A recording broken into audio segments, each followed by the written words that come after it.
O ex-presidente dos Estados Unidos, Donald Trump, foi condenado no processo em que era investigado pela compra do silêncio da atriz de filmes adultos Stormy Daniels. Ele se tornou o primeiro ex-presidente norte-americano condenado na história do país. A sentença sairá no dia 11 de julho, dia antes da convenção republicana, que vai confirmar o nome do indicado do partido para a corrida presidencial deste ano. Donald Trump aparece como o único candidato. Vamos ao debate. Zé, a condenação do Tribunal de Nova York fortalece ou enfraquece Donald Trump? Olá, Leandro. Olá, professor Ricardo Banovski. Olha, é muito difícil prever efeitos nos dias atuais em relação ao que pode uma causa como essa gerar em uma eleição. Agora, é realmente um problema para Donald Trump. Em condições normais, me parece que, evidentemente, uma condenação criminal por fraude, pelas razões que foram feitas, inclusive para impedir que o eleitor soubesse de algumas coisas da sua vida, efetivamente trazem um problema grave para Trump. Se isso vai afastar os seus eleitores ou não de um desejo de nele votar, eu não sei. Agora, em tese, deveria repugnar aos cidadãos comuns diante de uma situação que não tem fundamento político, não tem motivação política e que parece e indica um processo regular que foi realizado perante os tribunais estadunidenses, que evidentemente essa é uma condenação que mostra um perfil pouco desejável, pouco aconselhável para alguém que pretende retornar ao exercício da presidência dos Estados Unidos da América. Então, repito, é impossível nos dias atuais você ter conclusões certas sobre situações eleitorais, porque muitas vezes hoje as dimensões do voto do eleitor passam por critérios emocionais e não racionais. Né? Ou seja, sempre foi assim, o voto sempre envolveu critérios racionais e emocionais, mas hoje parece que a dimensão emocional tem obliterado a percepção racional dos fatos da vida e do bom senso. Então, repito mais uma vez, desse quadro, eu não sei se o eleitor Donald Trump se afastará de alguém que foi condenado em situações tão vexatórias como essa que Donald Trump foi nos Estados Unidos e diante de um processo que parece regular, indiscutível e conduzido por um juiz imparcial. A história nos mostrará até que ponto o povo dos Estados Unidos da América tomará uma posição diante da primeira condenação criminal que um ex-presidente da República sofre naquele país. Professor Ricardo, a condenação ajuda ou atrapalha na corrida à Casa Branca? Olá, Leandro. Olá, professor Zé Eduardo Cardoso. Cabe um contexto. É a primeira vez em que um presidente dos Estados Unidos é condenado num processo criminal. Aliás, ele foi um dos raros presidentes que não almejou, não logrou a reeleição. São 11 em 46 presidentes. Mas cabe aqui uma observação que o eleitorado de Trump é um eleitorado mais fanático, que vai tributar essa condenação como uma perseguição política. Queria fazer uma analogia a um fenômeno mundial que ocorre no Brasil e, claro, ocorre também nos Estados Unidos, que é o chamado efeito backlash. Esse efeito backlash é um efeito colateral das decisões judiciais no processo político. Lembre-se, o poder judiciário é um poder minoritário, ele é um poder contra-majoritário, o poder judiciário ele vai contra as maiorias. Todas as vezes em que há uma condenação, uma decisão judicial polêmica e muitas vezes mais progressista, gera-se uma rejeição pública e, por corolário, um efeito colateral na opinião pública. Eu posso citar aqui vários exemplos, como o aceno do Supremo Tribunal Federal à descriminalização das drogas. O que nós vimos depois? Uma proposta de emenda à Constituição tendente a criminalizar novamente. Nós tivemos um segundo exemplo, o STF proibindo a vaquejada, a rinha de galo, práticas animais desportivas, sobre o argumento de que torturaria animais e não seriam práticas culturais. Vem o Poder Legislativo e inclui uma nova emenda constitucional, o artigo 225 da Constituição, ou seja, um efeito backlash, um ativismo congressual. Fazendo então uma analogia aí com as devidas adaptações, nós podemos ter essa decisão criminal inflamando ainda mais o processo político. E em vez dela escancarar uma situação, uma realidade criminal, mas gerando então combustível perceptível ao seu eleitorado como um efeito colateral nas eleições. E então, muito prudente até a fala do Biden quando diz: só se afastará Donald Trump do governo americano nas eleições e não através do processo criminal. Concluo, o processo então pode ter contribuído à popularidade de Donald Trump. Zé, a condenação de Donald Trump será decisiva para a eleição nos Estados Unidos? A análise do professor Ricardo foi perfeita. Hoje, o fenômeno backlash é estudado por juristas, há várias obras estudando esta situação. E aí, então, inclusive, é muito difícil você prever quando ele ocorrerá ou quando ele não ocorre. Quando ele atinge uma certa dimensão cultural, uma predisposição emocional de grandes setores da sociedade, ou atinge, por exemplo, como disse o professor, uma dimensão corporativa de uma instituição como o legislativo, o backlash acaba acontecendo. A dúvida é, neste caso ocorrerá? Tem razão, professor. O eleitorado estadunidense que apoia Donald Trump, ele tem uma dimensão meio fanatizada, uma dimensão, assim, meio passional, em que a racionalidade perde espaço para a emoção.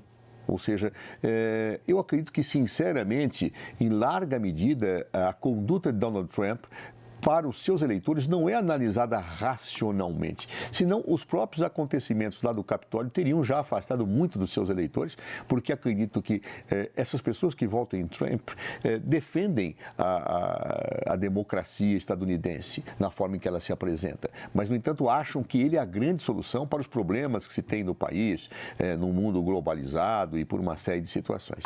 Então, é muito difícil prever. Eu acho que é a história quem o dirá. E tem razão, mais uma vez, o professor Ricardo. Ou seja, essa derrota de Trump ou o seu eventual afastamento só se consumará nas urnas. Agora, que o povo dos Estados Unidos arcará com um problema do ponto de vista de ter, sob os ombros do seu presidente eventualmente eleito, uma condenação criminal, sob a qual objetivamente não para nenhuma suspeição do julgador. O processo seguiu todas as regras legais. O juiz era competente para fazer a apreciação. Evidentemente, fica muito difícil, a não ser por argumentos não aferrados à realidade, não apegos à realidade, dizer que foi uma perseguição política neste caso, salvo surjam provas a posteriori de alguma coisa indevida praticada pelo aplicador do direito que condenou Donald Trump. Então, portanto, é a história quem o dirá. Nós temos que ser espectadores dela e aguardar o que vai acontecer nas próximas eleições dos Estados Unidos. Professor Ricardo, essa condenação pode mudar o cenário das eleições nos Estados Unidos? É muito comum, Leandro, se criticar decisões judiciais, ainda mais quando elas são bastante polêmicas, né? Lembre-se que Estados Unidos ele é o berço da democracia e traz também muitas regras processuais que inspiram o mundo inteiro. Para que haja uma condenação criminal, é necessário que se passe o processo por muitas autoridades, desde as autoridades que investigam, as autoridades que acusam e, finalmente, as autoridades que julgam. Claro que ainda há duplo grau de jurisdição, direito a recurso, e fica difícil, então, fazer a afirmação de que houve uma perseguição política, tendo em vista que há um sem número de funcionários e autoridades que trabalham em torno desse processo.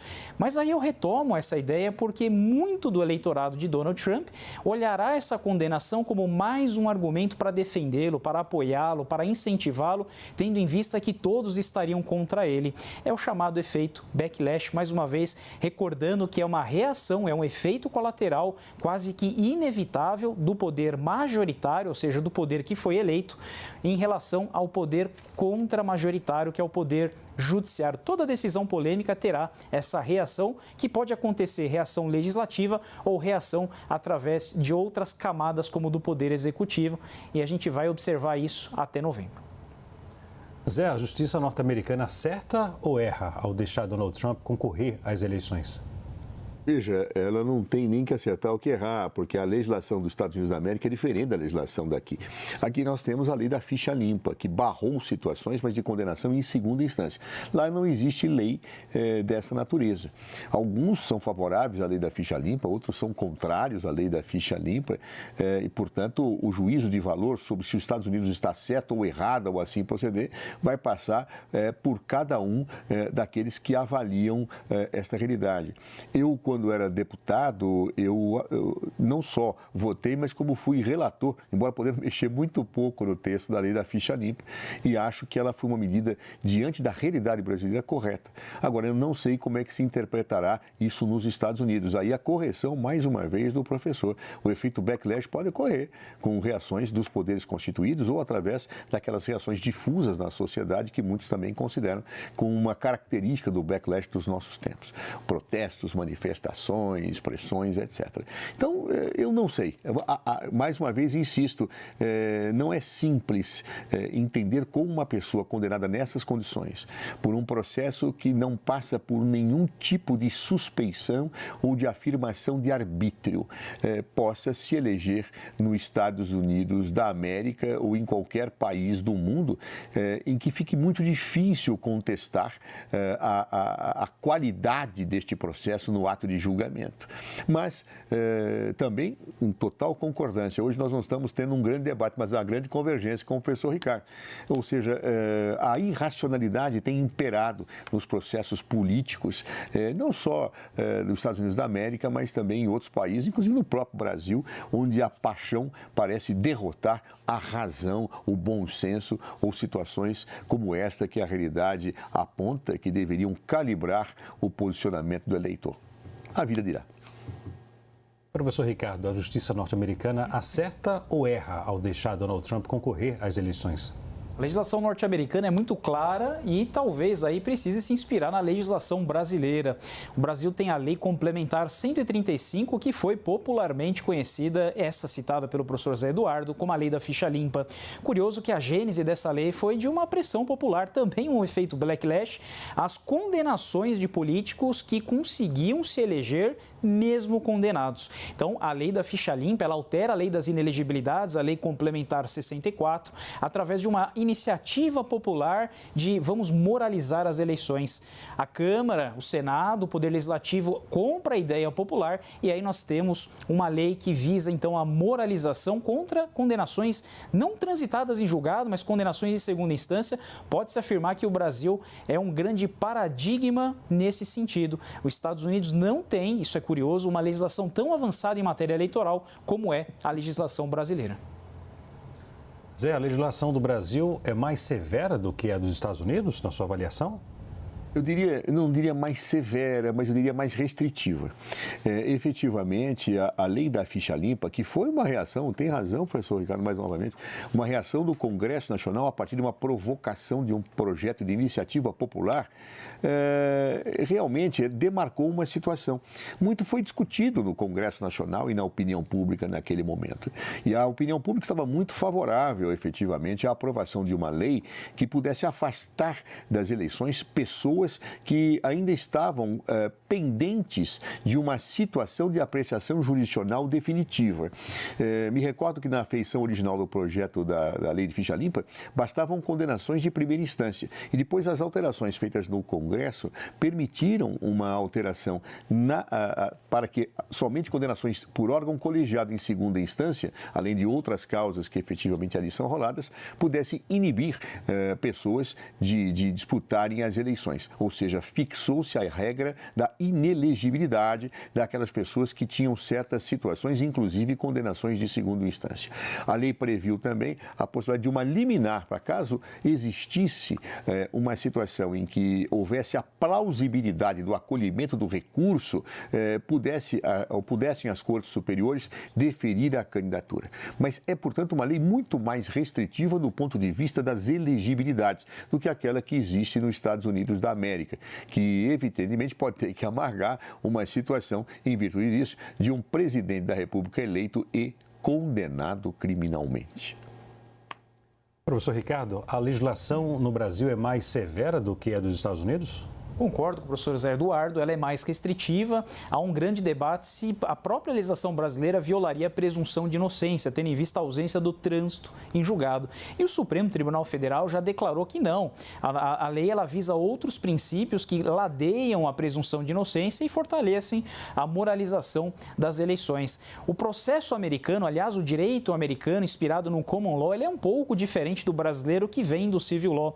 Quando a gente olha, por exemplo, sobre a liberdade de expressão, Os Estados Unidos têm um sistema muito diferente do sistema brasileiro. Aliás, lá a ausência de limites quase que impera na maioria dos estados quando se observa a jurisprudência local. Já o Brasil tem certos limites, né? Aquele velho debate, ninguém tem direito de ser racista, ninguém tem direito de ser homofóbico. Por mais peso que tenha a liberdade de expressão, ela encontra limites muito claros no próprio texto constitucional. Os crimes contra a honra estão aí. Já os Estados Unidos não. Ele quer formar opinião a todo custo e aí a gente observa muitas vezes movimentos muito polêmicos em relação quando comparado com o Brasil. Então são dois ordenamentos bastante distintos e não dá para afirmar que um é melhor que o outro, mas são modelos inspirados em origens diferentes.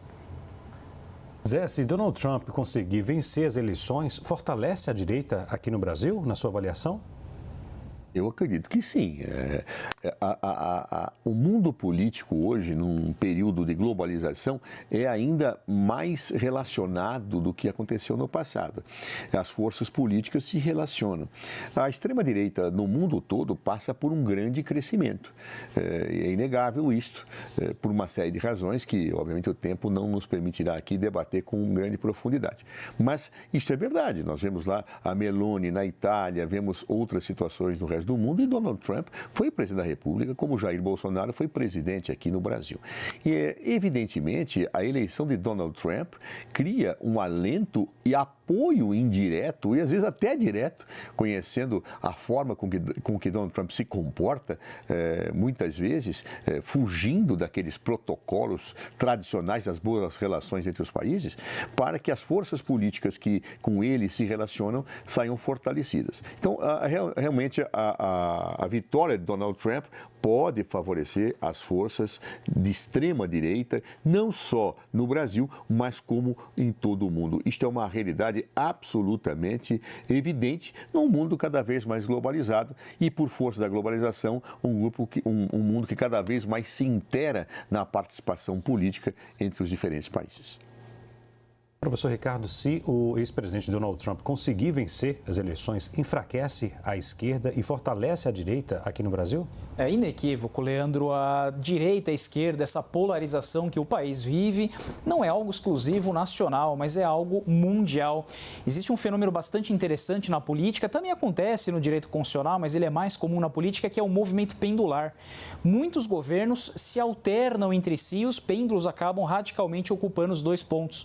E a gente observa isso no mundo, Hungria, Argentina, Estados Unidos, Brasil, Itália, como bem citado pelo professor, são várias alterações ideológicas governamentais e é claro que quando o principal país, o protagonista do mundo tem uma eleição decisiva e super acirrada como essa, vai fomentar direita e esquerda. Lembre-se até que os candidatos de direita aqui do Brasil apareceram na candidatura, apareceram na propaganda de Donald Trump, houve vídeos aí circulando desse apoio mútuo. Então, uma eleição para a direita ou a esquerda fortalece reciprocamente a mesma ideologia aqui no país.